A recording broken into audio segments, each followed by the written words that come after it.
In Texas, an unsuspecting federal agent is abducted at gunpoint. The men responsible escape unseen into the vast South Texas terrain. Valuable minutes pass before the lawman's disappearance is discovered. With the life of one of their own in jeopardy, his colleagues are determined. They will find the suspects, bring them in, and make them pay.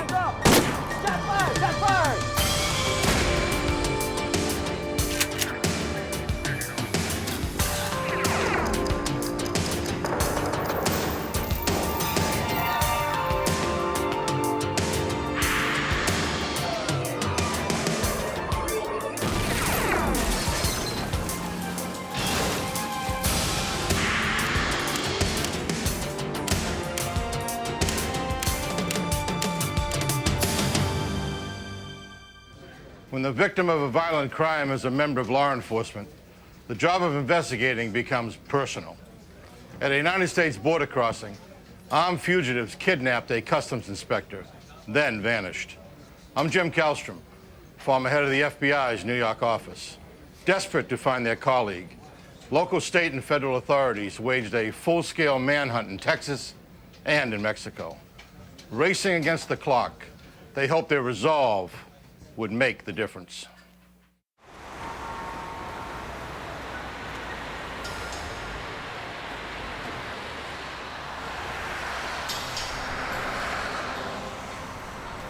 Authorities at the U.S. port of entry at Del Rio, Texas, see hundreds of legal crossings between the United States and Mexico every day.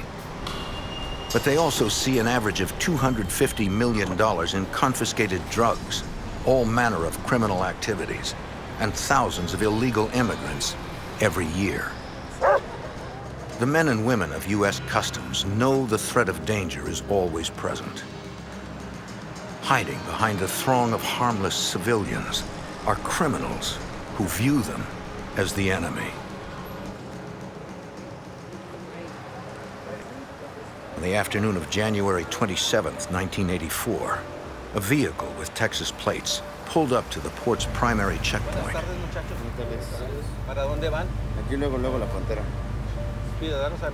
Customs Inspector Jose Torres asked the occupants for identification.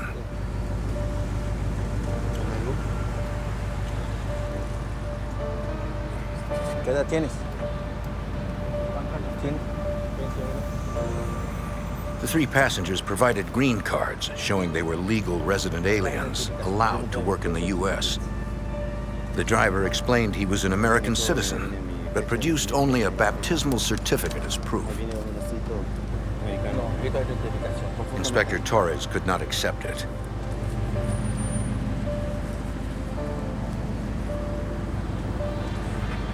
Logging in the car's license plate, he ordered the driver to a secondary checkpoint for further verification.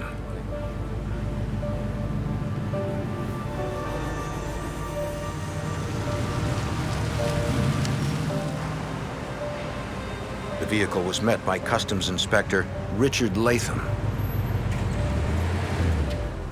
Hello, man. Baptismal certificate. You step out, please. A 10-year veteran at the border, it was his job to handle questionable persons or vehicles. Follow me. Latham brought the driver inside to speak with an officer of the Immigration and Naturalization Service. The INS officer chastised the driver over his insufficient papers. Since the man claimed he was a U.S. citizen, born and raised in El Paso, the officer interrogated him on details only a resident could know. In minutes, the man's detailed answers persuaded the official that his lack of paperwork was his only indiscretion.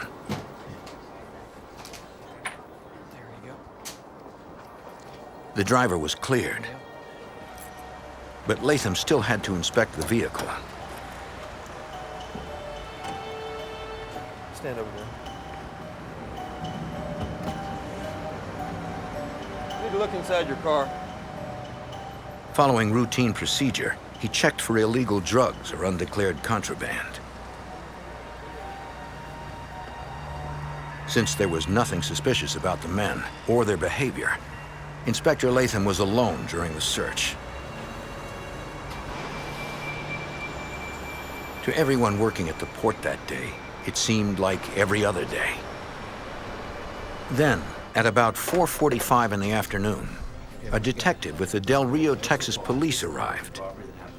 He informed border officials that a jewelry store had been robbed 15 minutes earlier in the Mexican border town of Ciudad Acuna, 2 miles away.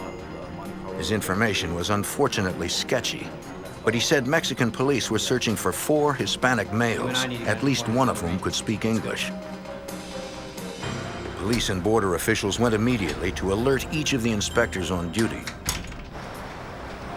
Since the robbers might try to enter the United States, inspections at the primary checkpoints were doubled. Good afternoon. How you doing? Where you heading? Customs officials wanted to be certain that no one connected to the robbery would enter the country. No, sir. Got anything to declare? Okay, go on. But at around 5 o'clock, Inspector Torres received disturbing news. Sir, I can't find label. Customs Inspector Richard Latham was missing. Yes, sir, I checked already once. Del Rio Detective John Martin was at the port that But I'll day. check it again. For him to just suddenly disappear, we knew something was wrong. Although the time of the disappearance marked a shift change, Latham had not followed the required protocol for leaving his post. He had not left in his own vehicle. He had not checked out and told anyone else that he was leaving. And the standard procedure for those inspectors, even if they were rotating off for a coffee break or to go to the restroom, would have been to have notified other inspectors at the port. None of this had occurred. Their only conclusion was Inspector Latham had been kidnapped. Our first investigative response was to determine when Inspector Latham had last been seen and what he had been doing. Customs Inspector Torres reported seeing Latham searching an older model vehicle at the secondary checkpoint. He described the car as a gray, late 1970s Pontiac Grand Prix with 3 or 4 Hispanic males standing alongside, who matched the jewelry thieves wanted by Mexican police. The inspector described the driver as a male in his 20s, wearing an El Paso baseball cap. Torres realized that as he turned to check the next vehicle, Inspector Latham must have discovered something. And the kidnappers struck, then escaped the port unseen. U.S. Customs Service Special Agent Dennis Harlan helped lead the search for Latham. It was a race against time. It's been my experience that if an officer is taken at gunpoint, he is eventually killed. Everyone knew the window of opportunity to rescue the kidnapped officer was short. They sprang into action. A customs officer retrieved the computer list of all license plates that passed through the Del Rio port into the U.S. between 4:15 and 5 p.m., about the time Latham disappeared. The list was less than 100 vehicles, but it did not contain the owners' names and addresses. For that information, they had to access the Department of Motor Vehicles database. Hindered by 1980s computer technology, it would take valuable time to accomplish.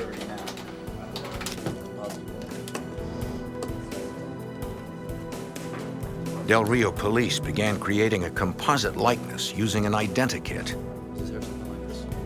Based on Inspector Torres and other witnesses' recollections, pre-drawn facial features merged piece by piece into an image of the driver. When the composite image was complete, investigators sent it to every local, state, and federal police agency in the area. Police units fanned out in search of a gray Grand Prix. Investigators now had a possible likeness of the driver, but nothing specific on the passengers. Customs Service helicopters supported the ground units in the search. But with few leads, they knew finding the men in the Texas back country would be difficult. 1.5 hours had lapsed since Latham disappeared. A car traveling at an inconspicuous 55 miles per hour could be anywhere within 20,000 square miles. The search area was enormous. And with each minute, it got even larger. In record time, the DMV database returned the list of license plate numbers with the owners' names and addresses. There were 8 Pontiac Grand Prix on the list. Police officers went to the 6 addresses in Del Rio to investigate the vehicles. But 2 were registered to owners in El Paso, where the driver of the suspect vehicle said he lived, and that was 10 hours away. A customs agent contacted the nearest FBI field office to seek their help and informed Special Agent Don Weatherman about the kidnapping. It was very discouraging to realize that we had a missing customs inspector, no trace of where he might be, what happened to him, and so very little information other than the fact that he was last seen doing his job, and no one knew or seen anything of him since that time. The customs agent asked Weatherman to direct the field agent in El Paso to track down the 2 registered Grand Prix.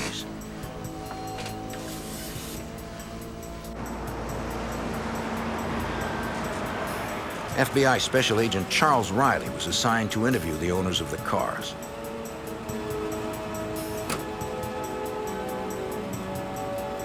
But at both residences, the vehicles were missing, and no one was home. Agent Riley theorized that the registration information he received may have been outdated. He returned to the El Paso FBI office determined to find the cars and their owners. That evening, I had the clerk in the office conduct further license checks on the 2 vehicle license plates, trying to come up with the actual owners of the vehicles at the current time. It would take hours to cross-reference the data. Much of it would be done by hand.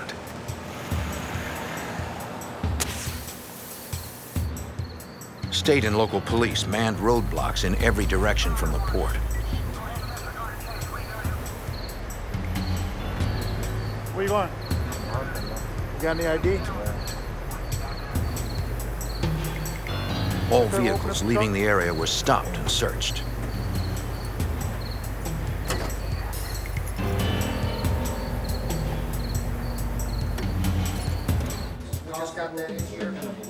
When the San Antonio FBI agents arrived in Del Rio, they were briefed on the latest developments of the search. Despite the efforts of dozens of cooperating law enforcement agencies, they had come up with nothing. Nearly 7 hours had passed since Inspector Richard Latham was abducted. By the end of the first night's investigation, there were still no promising leads. You always hope that they'll turn them loose, but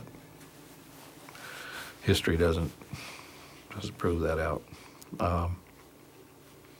So basically, we knew we were looking for a body after probably late that evening, you know. The full-scale search was still ongoing the next morning.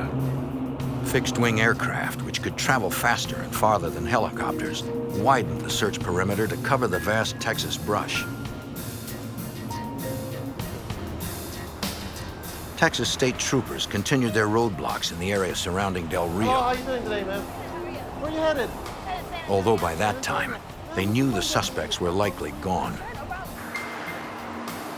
In El Paso, Special Agent Riley eliminated as suspects an elderly couple who owned a gray Pontiac Grand Prix.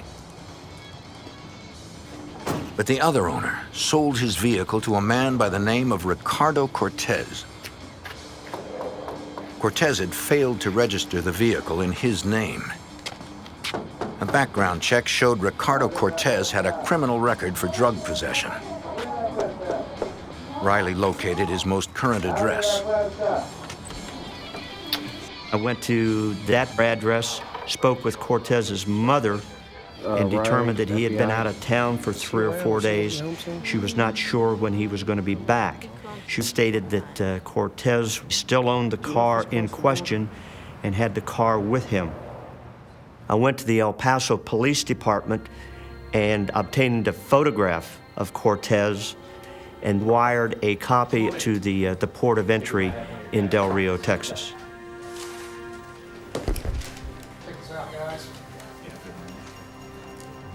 Cortez looked similar to the composite of the driver. U.S. Customs Office, El Paso. Finally, agents had their first suspect, something specific they could move on in hopes of finding Richard Latham and the men who abducted him.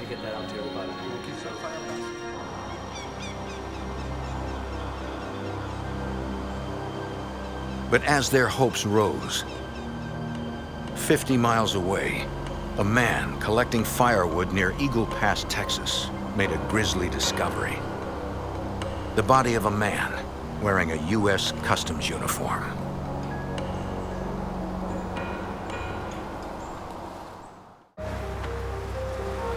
Step over here, please.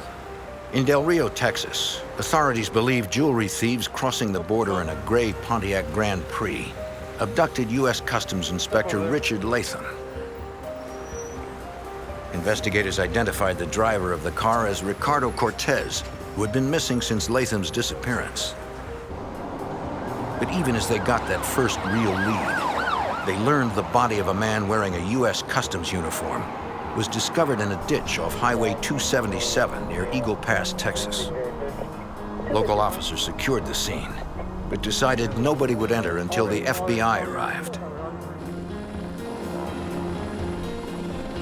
While agents at the Del Rio port of entry boarded a helicopter for the 60-mile flight to Eagle Pass, Texas state troopers continued to man roadblocks throughout the area. The kidnappers were now most likely gone, but no one could be certain. Though frustrated, Trooper Art Corral, who worked the road from Del Rio to El Paso, was not going to give up the search. We were out there for hours, checking cars and on the roadblock, and you know, it seemed like we weren't getting anywhere. That our supervisor advised to go ahead and stay on that road, but break off the roadblock. So my partner and I decided to stop cars that had 3 or more Latin males in the car. About that time, we saw this car go by, and there were 3 people in the car.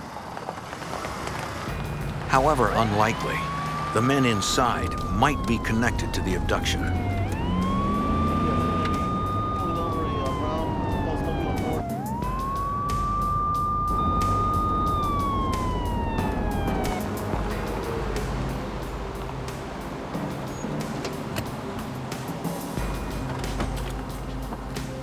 The driver got out and approached the troopers. How you doing, sir? How you been? Corral explained why he had pulled him over. 4 male Hispanic subjects are involved in kidnapping. The driver gave his ID. He was a taxi driver from Eagle Pass, hired by the men in his car to take them to Presidio, Texas. He admitted he was glad to be pulled over. His passengers were agitated and made him nervous. They want me to take them from Ensenada to Eagle Pass. The trooper decided to run a check on them.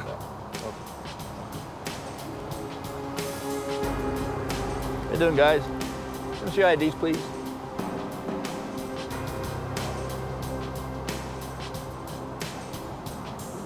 He got the green cards of the 2 passengers, Rafael Calderon and Jesus Ramirez. Neither of them fit the description of the suspect driver of the Grand Prix, and there were only 2 of them. Determined to be thorough, Trooper Corral and his partner would run a check on the names just in case. Inside the car, Corral's partner tried to radio dispatch. Any other station out there can hear me? You can copy me? Please answer. But there was no signal. He tried again. Still nothing. It's common around that area to lose contact.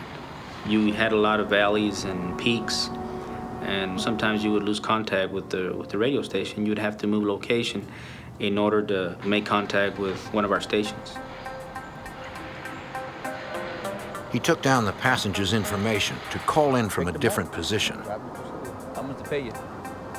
Couldn't get through. I guess we're on the radio. Tell you what, sir. Here's your ID card. Follow me back to the vehicle, okay? They believed they could afford the risk of letting the car go.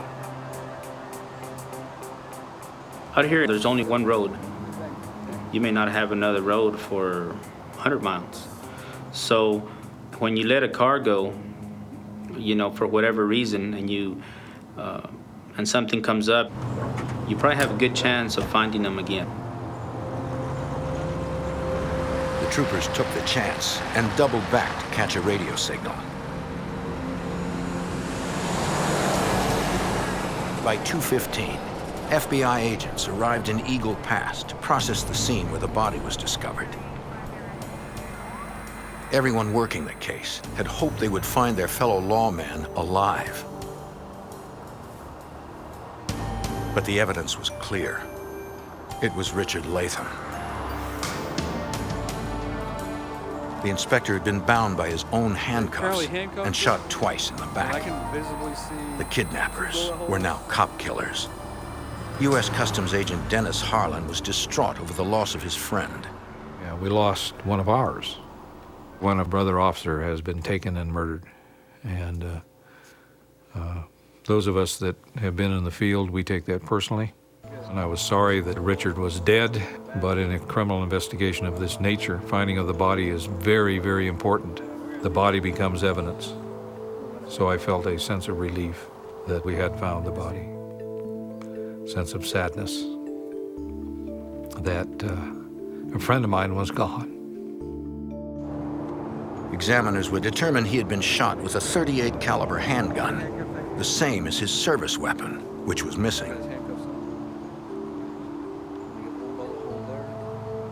For Del Rio detective John Martin, the execution-style murder shed a chilling light on the type of criminal they were after.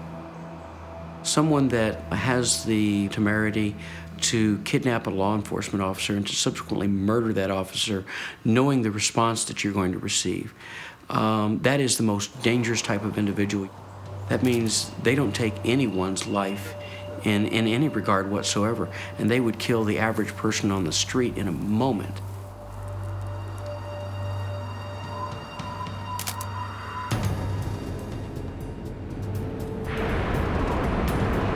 DPS unit to base. Back on the highway, the troopers kept trying the radio. After several minutes, they made contact. Yeah, go ahead. Make it. Go ahead. Yes, I need 329 checks on 3 subjects. Dispatch officers ran checks on the men in the taxi.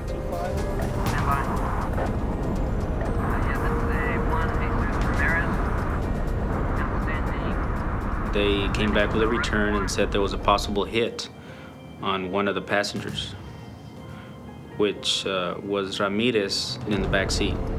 There was an outstanding DUI warrant for a Jesus Ramirez. It might not be the same Ramirez, but the troopers needed to verify his identity. So we decided to go ahead and try to catch up to the car. We are attempting to locate. We're traveling westbound on 90 at this time. See if we can locate that.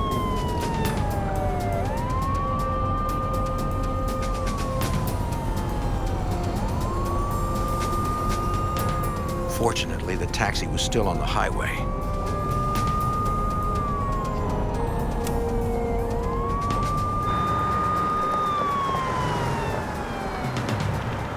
The driver pulled over for a second time.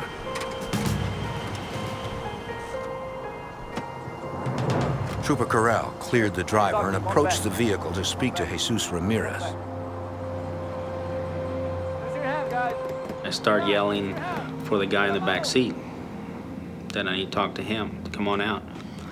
At this time, I see the passenger kind of slouched in the back seat, and he's moving around. You know, I can see his head and shoulders kind of squirming in the back seat. So I keep calling him back, and all of a sudden, Shots fired! Shots fired! I ain't talking to you. Go on the back. While investigating a federal officer's abduction, Texas state troopers pulled a car over to question a man inside. Put your hands up! But the traffic stop quickly turned dangerous for Trooper Art Corral and his partner. When the shot was fired, my partner reached for the shotgun, and we didn't have time to call anybody. You know, it's just us two. And when there's a shooting, you got to react quickly, you know, because that could mean life or death. Put your hands in the back. Give me another one. With his partner covering him, Corral got Rafael Calderon out of the vehicle and into custody. He placed him behind the squad car, away from any weapons. Get on down, get on down, get on down. Go in. Then they went to check on the man in the back seat. Jesus Ramirez had shot himself in the head with a .357. Another one over there too. Okay. Got it. Come here. The troopers recovered that weapon and a .38 caliber revolver.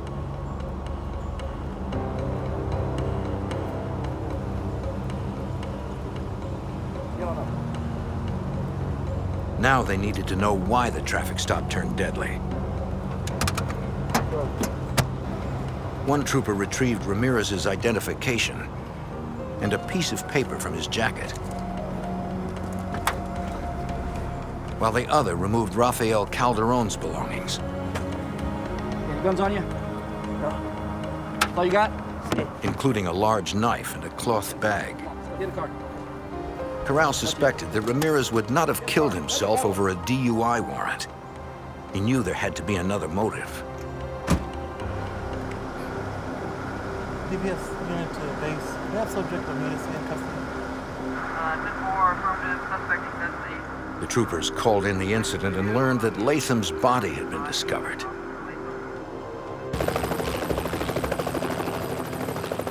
Customs agent and the FBI believed the highway shooting was connected to the Latham case and flew to the scene. When they arrived, they reviewed the evidence. Along with the .357 Ramirez used to kill himself was a .38 caliber handgun, a service revolver later determined to be Inspector Richard Latham's, the gun that killed him. In the bag. Found a whole bunch of jewelry. In the pillowcase taken off Calderon, they discovered tens of thousands of dollars of jewelry that matched the items stolen during the robbery in Mexico. They also found a handwritten bill of sale for a 1975 Pontiac Grand Prix taken from the dead man's jacket. It's transported. The seller's name was Ricardo Cortez, the first suspect identified hours earlier. Now, with Rafael Calderon in custody, it was time to get some answers. On the way back to Del Rio, FBI Special Agent Moses Alanez interrogated Calderon. I was in the back seat, a Ranger's vehicle. On the way, Mr. Calderon began relating to me what had transpired the previous 2 days from the point that they left El Paso, himself and 3 other friends, into Mexico. Calderon claimed that Jesus Ramirez planned the robbery.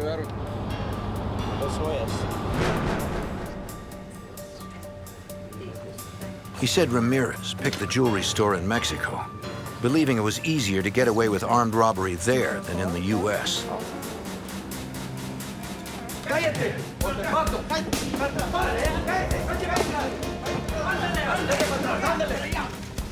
While Calderon, Ramirez, and a third man he knew only as Carlos robbed the place, their driver, Ricardo Cortez, waited in the getaway car. They took as much as they could grab in a few minutes.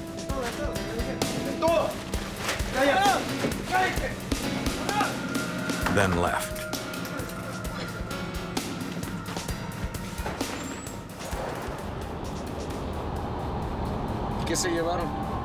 Calderon said they headed for the border, crossing at Del Rio. Everything seemed fine when Cortez passed the INS interview and the customs inspector searched the trunk.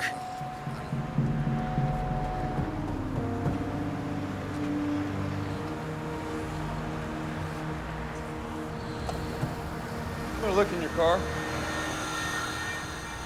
They began to get nervous when he checked the back seat. He found the bag of stolen jewelry, so Ramirez pulled a gun.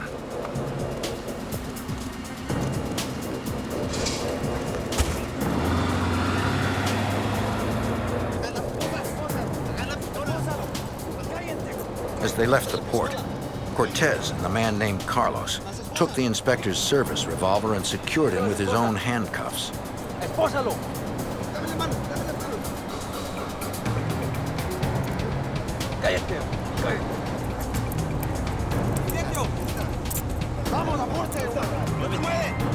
According to Calderon, Jesus Ramirez was in charge the entire time.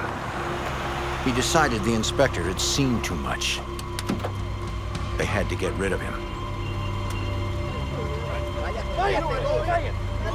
Calderon said he and Ramirez forced Latham into the ditch. He claimed it was Ramirez who shot the inspector twice in the back with his own service revolver.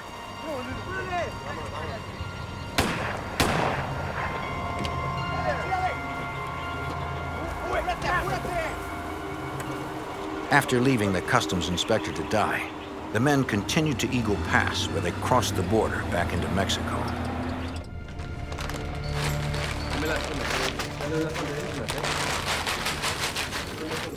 At a motel there, they went through the jewelry, putting the most valuable pieces into pillowcases. The plan was then to separate. Calderon and Ramirez would take the jewelry back into the United States. Ricardo Cortez and Carlos were supposed to keep the car in Mexico for a few days. They would all meet later in El Paso.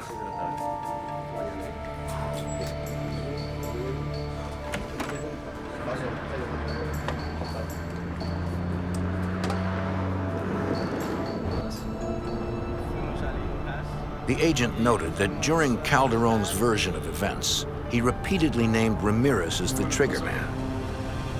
As the suspect was taken to jail in Del Rio, agents reviewed the facts of their case. Rafael Calderon was in custody. According to him, the shooter was Jesus Ramirez, who had killed himself at the traffic stop. The driver of the Grand Prix Latham searched was Ricardo Cortez of El Paso. The fourth suspect was a man Calderon knew only as Carlos. He and Ricardo Cortez were still at large. Customs Special Agent Dennis Harlan was determined to find them. Every effort was going to be made to capture and prosecute the people that were involved. After the abduction and murder of U.S. Customs Inspector Richard Latham, investigators developed 4 suspects. One suspect, Rafael Calderon, was in jail. Another was dead, and 2 more were still at large. 6 hours after Latham's body was recovered, the state police in Piedras Negras, Mexico, asked FBI agents to come to their office.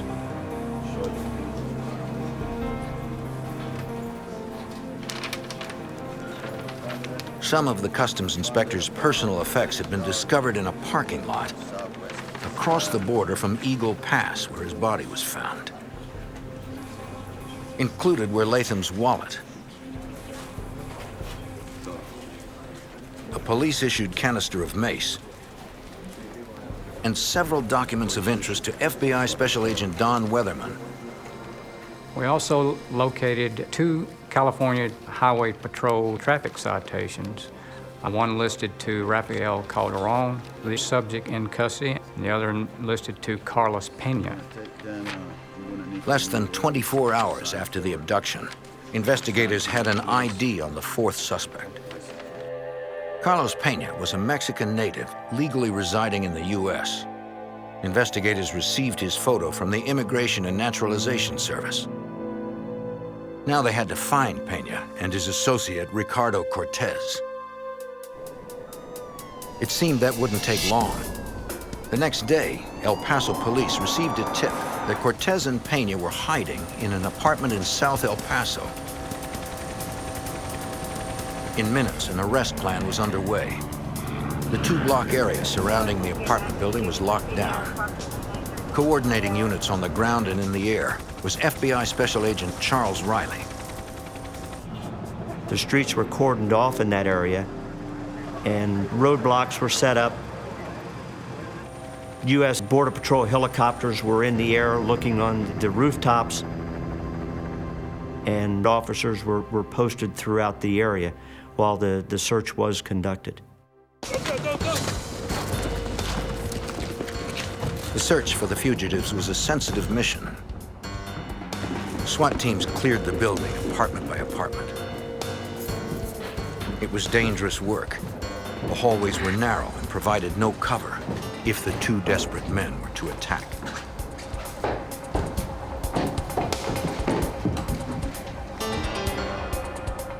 Despite the thorough search, they came up empty.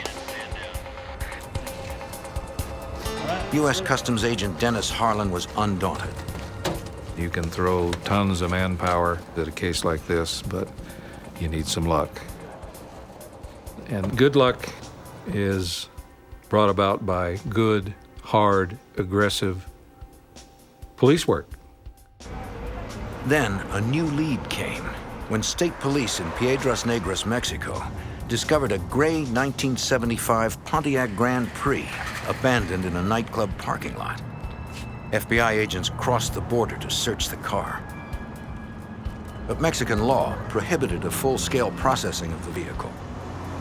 We could not remove the vehicle and bring it back to the United States. We couldn't remove anything except prints from the vehicle. The FBI agents photographed the car to document the items they could not collect and dusted for any latent prints. It was a surprisingly low-tech process, Scotch tape and index cards. But it paid off. When the fingerprints were sent to the FBI lab in Washington. We determined that all 4 suspects that were identified had matching prints lifted from the vehicle. In El Paso, Texas, U.S. Customs agents continued their search for Ricardo Cortez and Carlos Peña. They learned Peña and the now dead suspect Jesus Ramirez had lived in the same apartment complex. They interviewed the apartment manager who identified the photo of Peña. He does look familiar. She said she last saw him and Ramirez on the night before the Latham murder. They were unloading a bunch of stuff out here one night. The two were moving boxes from a gray Grand Prix into an apartment. A third man arrived, driving a blue car.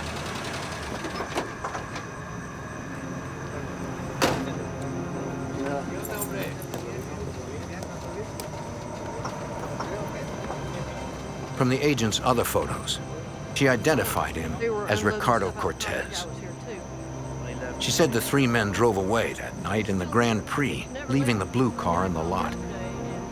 The manager got a call from Ricardo Cortez the next day, asking her not to tow the car. Either he or his mechanic would pick it up soon. That blue car was their best chance of getting to Cortez. Through the night and into the morning, agents maintained surveillance. Around noon, a man came and drove the car away. It was not Cortez or Peña.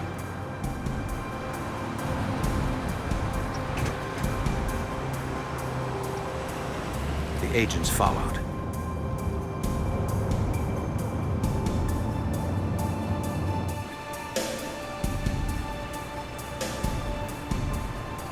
The man drove to a quiet part of town.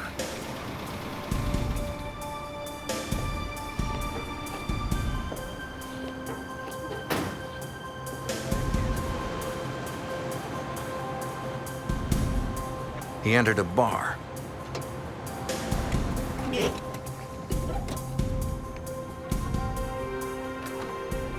A few minutes later, he came back out alone and was stopped by the agents. Ask you a few questions? Sure. Whose vehicle is it? The man admitted the car belonged to Ricardo Cortez. He said Cortez asked him to pick it up and meet him at the bar. But Cortez never showed, so he left the keys with the bartender. He said he didn't know where Cortez was staying. The agents verified his story with the bartender. He'd not seen Cortez either. While surveillance continued on the blue car, FBI agents located Cortez's girlfriend. We think your daughter's boyfriend Ma, might no lo be involved. escuches, no es posible. Ricky nunca hiciera eso. Está mintiendo. They asked if she knew where Cortez was. She said that she had not seen or heard from him in over a week. Mira, si sabes algo, se lo dice, ¿ok? No estés mintiendo, ¿ok? Tú sabes, no me dice nada. Sí, tú sabes. Tú te lo tienes que decir. No estés mintiendo, ¿ok? Ma'am, this is very important. It's been over a week. I don't know. Mira, ya estoy alta contigo. Ya, Dile ya, la ya le dije verdad, que que no yo sé te nada. conozco. Tú siempre estás en la calle con ese muchacho. But agents, even the woman's own mother, doubted her story. Yo te conozco a ti. They asked the mother if they could install a tap and trace on her phone. Ma, no. Estás ridículo. With her consent, investigators could locate the source of all incoming calls. We needed to apprehend the other two suspects involved in the kidnapping of Richard Latham and his subsequent murder. So that's where the focus went from there. I mean, where in the hell are these guys, you know? All investigators could do was wait for Ricardo Cortez to call. The FBI, U.S. Customs Service, and other agencies were closing in on two remaining suspects in the murder of a U.S. Customs officer. Agents had contacted the girlfriend of one of the suspects, Ricardo Cortez, and were monitoring her telephone. Hello? Ricky? Where are you? 2 days later, she received a call. Be careful. It was Cortez. Where was he at? He didn't tell her where he was, but agents traced the call to a motel in El Paso. You could trace down the last call that was on this line. Special Agent Charles Riley was ready. Myself, other agents, members of the El Paso Police Department and U.S. Customs proceeded to the motel. A SWAT team surrounded the building. Ricardo, come out of the hotel. Through the combined efforts of 3 law enforcement agencies, investigators accomplished their mission, according to Special Agent Don Weatherman. The El Paso office of the FBI, Customs, and the police department there did a very good job. Cortez was arrested at that motel.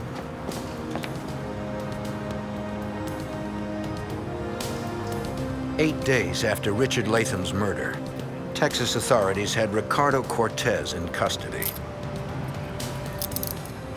A search of the room revealed no sign of suspect Carlos Pena.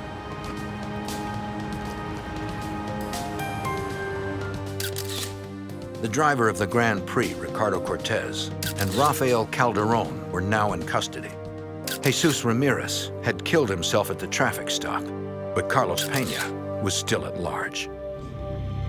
Yeah, no, I wasn't involved.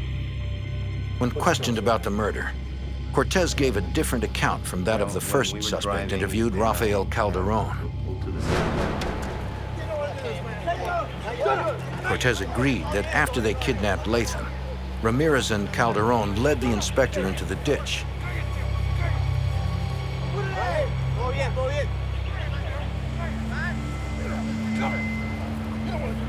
But Cortez said the fatal shots were fired not by Ramirez, but by Rafael Calderon. After the traffic stop by the Texas State Troopers and Ramirez committed suicide, Calderon saw an opportunity to blame his dead associate. When Cortez stated that it was in fact Calderon who had shot Inspector Latham, this was somewhat of a surprise. Cortez said that after the four split up, he and Pena abandoned the car and took a bus to Juarez, Mexico. Cortez advised that Pena was still in Juarez and had not come over to El Paso. The FBI realized that they could not arrest him on their own.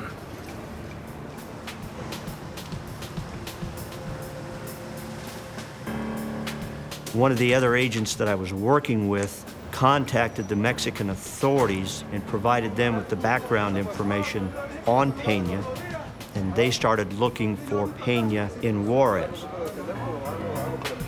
The U.S. Customs Service offered Mexican police a reward in exchange for information leading to Pena's arrest. Police in Juarez made sure Pena's friends and relatives understood that authorities would not leave any of them alone until the fugitive surrendered. 2 days later, the tactic proved successful.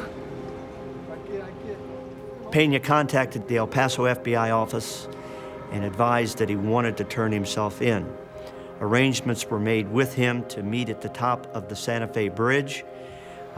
The top of the bridge is the border between Mexico and the United States, and there's a marker there. We are not allowed to proceed into Mexico for any interviews or any apprehensions.